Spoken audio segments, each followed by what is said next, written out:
Welcome back to another ProPresenter 7 tutorial. Today I want to talk about how to use the Bible function in ProPresenter 7.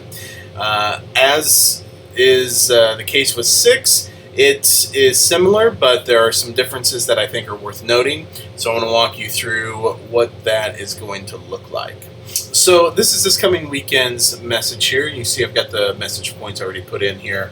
I'm just going through and dropping in scripture at this point. So what I'd like to do is kind of show you the method that I use. I'm sure everybody's method is a little bit different, but this is what I've found kind of works best from that standpoint. And so show you how to do it, and then if you've got a better way, that works great. So I've already imported Proverbs 18:20 here. I'm going to use that here in just a moment to show you kind of how to edit this, this kind of odd ending here. For the time being, let me show you how to pull in a new scripture reference from the Bible. So go up here to the Bible tab in the top left, and let's take a look. We need to pull in Proverbs 15:23. Okay? And it's going to be NIV there. Now, first thing that we have to check out, as you see, we're not seeing the reference down here. So we need to check a couple of settings. Come over here to Options. And whenever you see Options, here's where you can adjust your theme. Let's say if we weren't in the Word series this weekend, maybe we were in the generic series, you can always go over here and choose your generic theme, so on and so forth. I don't really want to adjust that. What I do want to make sure is that we have the reference turned on. And so the reference here, we want to put that on the last slide of each section or each reference that we make. So here where it says verse references, just make sure that passage last is turned on. Passage each will actually put the reference on each slide, which really don't want to do. That kind of it tends to make the slides too busy. And then, of course, no reference. Well, we don't want to do that either. We want our people to know where we are referencing in Scripture. This section over here, we want to take a look. We do want to show the verse numbers. That's helpful on the slide. We do not want to break on new verse. That tends to make things a little jumbly whenever you're trying to put different lengths of verses together.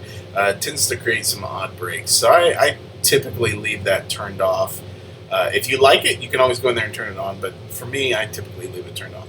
And then I want to display the translation at the end so our folks can go back and reference scripture as they're studying. And preserve font color, I just leave that turned off too. Okay, so get out of options there. I'm not sure why this reference isn't showing up, but once I pull it in, maybe it'll show up a little better. So what I do is I click and drag, or I'll highlight that, I should say, and then I'll hit Command C to copy it, and then I'll go back to Show, and this actually needs to go here. I'll hit Command V and paste it in.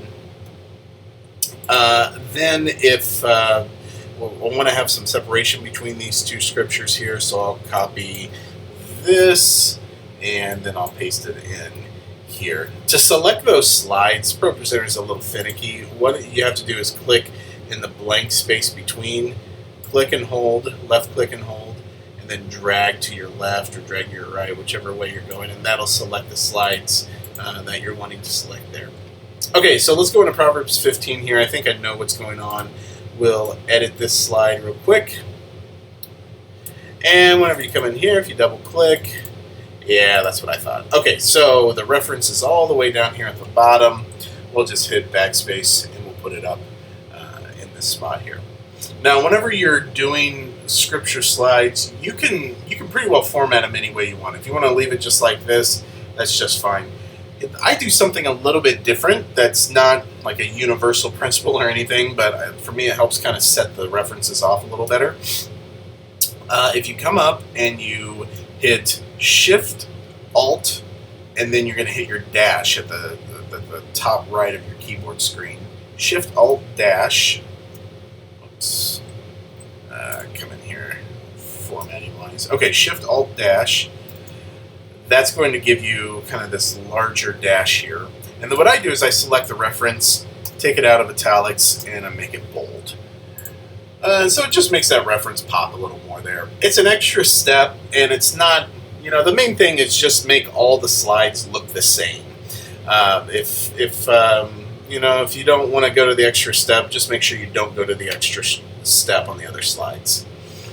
Okay, so we'll come out of here. Now, I want to take a look at Proverbs 18:20 here for just a moment, because there are some different things with that I want to bring to your attention. First of all, to make this edit here, I'd really like for all of this to be on one slide. So I can easily go in, I could hit edit and go in and drag satisfied over there, and I'm going to try to see if I can squeeze Proverbs, the reference in there at the end too. I might abbreviate it just to make it fit a little better. But I could easily do that on in the edit window, but I'm going to go to the reflow editor because I think that's going to work a little bit better. What I can do here is go into reflow, go to the word satisfied. I'm going to hold down the Alt button and hit delete or hit backspace, and that's going to put everything up on one slide there. And then I'm going to do the same with the reference. I'm just going to backspace and come back up a little closer to where everything else is here. Okay, cool. So that gets all of our reference then on one slide. So let's go do a little cosmetic work here. We'll go back into our editor, come down to Proverbs 18:20. We're now on one slide here. As you can see, we're a little crammed in there. And if I were to come in and put, our space, it might, let's see here.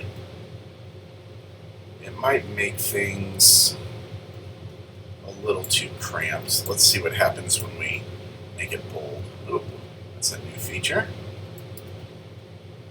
Okay, I don't want that to happen for sure. Okay, so I think what I'm going to end up doing here is abbreviating that. And then let's take it out of italics and we'll make it bold. There we go. So now I can get all of the reference, including, or all of the scripture, all of the verse, including the reference, on one slide, and just makes things look a little tidier there at the end. So that's how I tend to use the Bible feature. If you've got other ways you want to do it, please share. If you've got an easier way, please do share with the team, and we'll all learn together here. All right, thanks.